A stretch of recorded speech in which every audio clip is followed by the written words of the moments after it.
स्वागत है आपका दृष्टि आईएएस के ऑडियो आर्टिकल कार्यक्रम में। ऑडियो आर्टिकल प्रोग्राम दृष्टि की एक नई पहल है जिसमें हम अंग्रेजी अखबारों और अंग्रेजी मैगजीन्स के बेहतरीन आर्टिकल्स का सारांश आप तक ऑडियो फॉर्मेट में पहुंचाएंगे।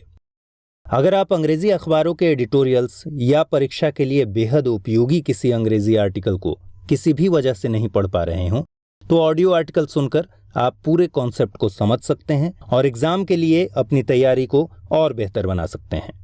आज ऑडियो आर्टिकल में हम बात करेंगे द हिंदू में छपे लेख लोनली एंड डिसइंटरेस्टेड के बारे में, जिसका मतलब है अंतर्राष्ट्रीय स्तर पर भारत का अकेलापन और उदासीनता। आइए इस लेख की शुरुआत करते हैं। हाल के समय में अंतर्राष्ट्रीय संबंधों में तेजी से बदलाव हो रहे हैं। विश्व के राजनयिकों और रणनीतिकारों के लिए बदलता अंतर्राष्ट्रीय परिदृश्य चर्चा का विषय बना हुआ है। जाहिर है, एशिया में बदलते गठजोड़ की वजह से भारत के सामने नई चुनौतियां आ गई हैं और इनसे निपटना भारत के लिए बेहद अहम है। सबसे पहले तो समझते हैं कि एशिया के भू राजनीतिक हालात में किस तरह के बदलाव हो रहे हैं। दक्षिण, मध्य और पश्चिम एशिया में चीन अपनी भू रणनीतिक उपस्थिति को लगातार बढ़ाता जा रहा है। इसके साथ ही साउथ एशिया में चीन, रूस और पाकिस्तान का गठजोड़ भी मजबूती के साथ उभर रहा है। इस पूरे क्षेत्र में अमेरिकी दखल कम होने के बाद रूस और चीन मिलकर साउथ एशिया में अपना दबदबा कायम करने की फिराक में हैं। दूसरी तरफ सऊदी अरब समर्थित इस्लामिक मिलिट्री अलायंस के पहले कमांडर के रूप में पाकिस्तान के रिटायर्ड आर्मी चीफ को कमान सौंपना भी गौर करने लायक है। ऐसे हालात में अहम सवाल ये उठता है कि इन महत्वपूर्ण बदलावों के बीच कौन सी क्षेत्रीय शक्ति पूरे सीन से नदारद दिख रही है और क्यों।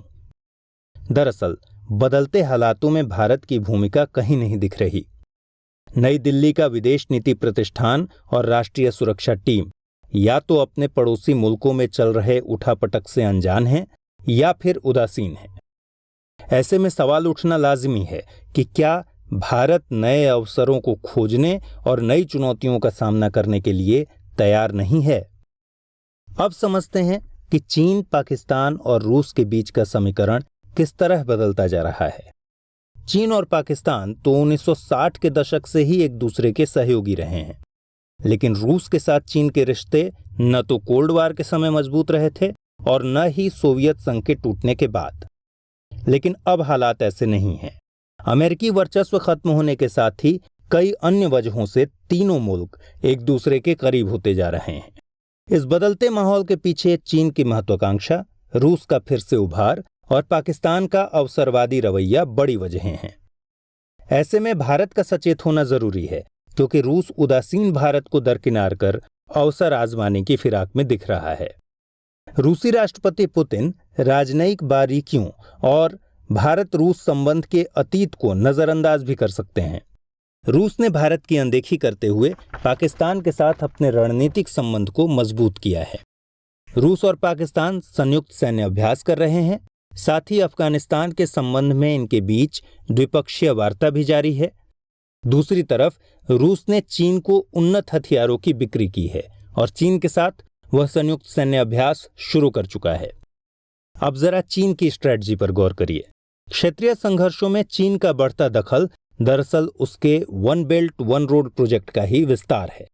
चीन ने वन बेल्ट वन रोड में भारी इन्वेस्टमेंट किया है और इस प्रोजेक्ट से उपजे राजनीतिक जोखिम को घटाने के लिए वो क्षेत्रीय संघर्ष से जुड़े मामलों को सुलझाने में अपनी भूमिका बढ़ा रहा है। दूसरी तरफ रूस ने वन बेल्ट वन रोड परियोजना में औपचारिक रूप से शामिल होकर कश्मीर मसले पर एक अलग रुख अपना लिया है, जो भारत के लिहाज से ठीक नहीं है। दिसंबर 2016 में आयोजित हुए हार्ट ऑफ एशिया सम्मेलन में रूस साउथ एशिया में आतंकवाद के मसले पर अपना व्यावहारिक रुख साफ कर चुका है।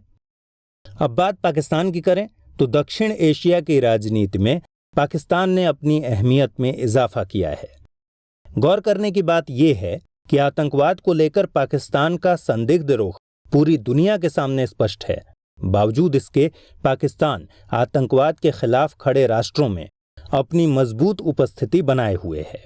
दूसरी तरफ चीन पाक आर्थिक गलियारा पीओके से गुजरता है, जिस पर भारत ने अपनी आपत्ति भी दर्ज कराई है।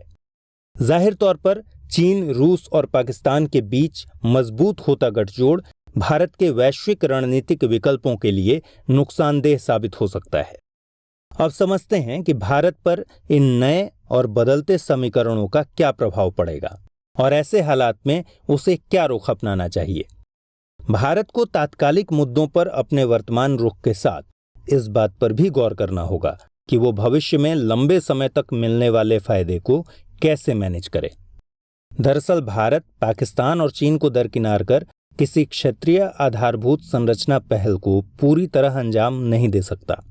अगर वो ऐसा करता है तो भारत के अलग थलग पड़ जाने की संभावना से इनकार नहीं किया जा सकता और इसके पीछे हमारे राजनीतिक वर्ग की सक्रियता का अभाव एक बड़ा कारण होगा। इसलिए यह सही समय है जब भारत इस नए समीकरण पर गौर करे और अपने आदर्शवादी तरीकों से बचते हुए ऐसी नीतियां बनाए जो इन नई चुनौतियों का सामना कर सकें। ऐसा करने से दुनिया के भू राजनीतिक फलक पर भारतीय पकड़ और मजबूत बनेगी। तो अब उठाइए कलम और नोट करिए इस लेख से जुड़ा हुआ सवाल। जहां बदलते भू रणनीतिक परिदृश्य में चीन, रूस और पाकिस्तान एक दूसरे के साथ विन विन पोजीशन निर्मित कर रहे हैं, क्या वहीं भारत इनसे अलग थलग पड़ता दिख रहा है?